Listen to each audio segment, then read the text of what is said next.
నెత్తుకొని నా కూచను బాలనివ్వలేదు.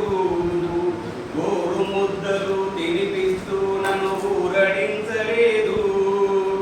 ఎక్కి ఎక్కి ఎక్కి ఎక్కి ఎక్కి నేనెంత ఏడ్చినా జోల పడలేదు.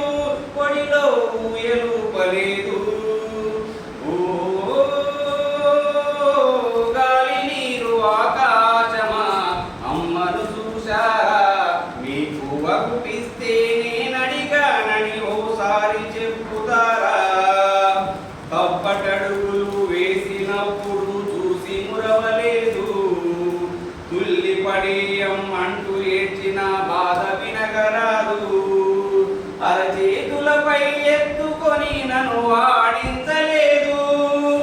నాన్న ఎదలపై కారం చేస్తూ నేను వాడలేదు. ఎప్పుడు మాట